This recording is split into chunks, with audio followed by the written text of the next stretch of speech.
Assalamualaikum warahmatullahi wabarakatuh. Saya Siti Nurul Aini Hidayah dan rekan saya Rofiko Fitri Kamala akan membahas tentang akulturasi. Studi akulturasi.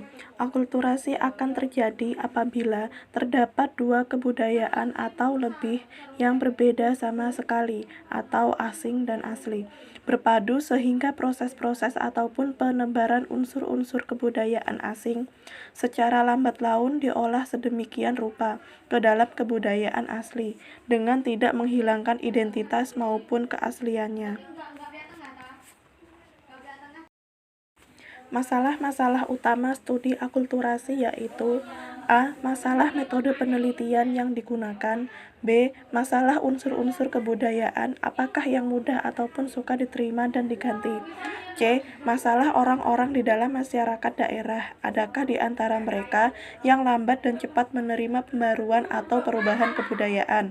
D. Masalah ketegangan sosial akibat terjadinya akulturasi. Peran komunikasi dalam mempermudah akulturasi. Komunikasi dalam hal ini, komunikasi antar budaya menjadi kunci bagi terjadinya akulturasi. Saat seseorang, dalam ini imigran yang notabene memiliki budaya yang berbeda dengan lingkungan barunya, tentu membutuhkan serangkaian proses dan juga penyesuaian diri. Dalam berbagai proses inilah komunikasi menjadi begitu penting, baik komunikasi secara personal dengan individu lain dalam lingkungan baru maupun dan lingkungan masyarakat yang luas. Unsur-unsur kebudayaan asing yang mudah diterima dan dapat diganti oleh masyarakat daerah atau komunitas setempat. Yang pertama, unsur-unsur kebudayaan yang konkret. Kedua, unsur-unsur kebudayaan yang berguna. Ketiga, unsur-unsur kebudayaan yang dapat diintegrasikan. 4 aspek akulturasi. Yang pertama, aspek keagamaan. Yang kedua, aspek kejiwaan. Yang ketiga, aspek keadilan dan kebenaran. Yang keempat, aspek keaslian kebudayaan. Masalah-masalah akibat akulturasi. 1. Adisi. 2. Sinkretisme.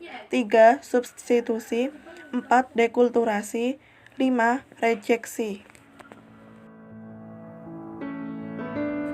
Contoh akulturasi pada seni bangunan. Sebagai salah satu contoh akulturasi terlihat dari bangunan candi sebagai wujud akulturasi antara budaya asli Indonesia dengan budaya Hindu-Buddha. Candi sendiri adalah bentuk perwujudan akulturasi yang terjadi di antara Indonesia dengan India. Candi yang termasuk hasil bangunan pada zaman megalitikum yaitu bangunan punden berundak. Bagian ini mendapat pengaruh langsung dari budaya Hindu-Buddha. Contoh lainnya seperti yang bisa kalian lihat pada Candi Borobudur.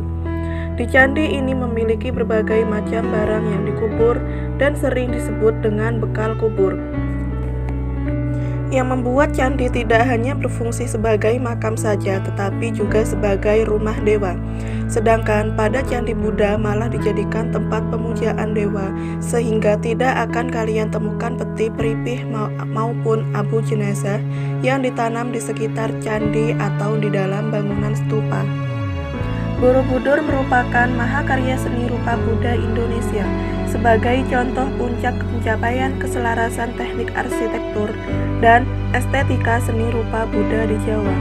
Bangunan ini diilhami gagasan Dharma dari India, antara lain stupa dan mandala, tetapi dipercaya juga merupakan kelanjutan unsur lokal, struktur megalitik punden berundak atau piramida bertingkat yang ditemukan dari periode prasejarah Indonesia, sebagai perpaduan antara pemujaan leluhur asli Indonesia dan perjuangan mencapai nirwana dalam ajaran Buddha.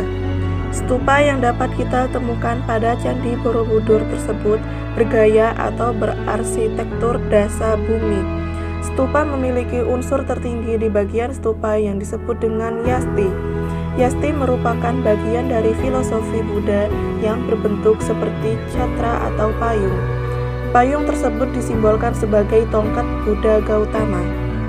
Di samping itu, payung atau puncak dari stupa, ia juga memiliki cabang kosmik yang disebut dengan aksis mundi, yakni batas pertemuan antara nirwana dan bumi. dan dilambangkan sebagai perlindungan atau naungan. Sekian dari saya. Wassalamualaikum warahmatullahi wabarakatuh.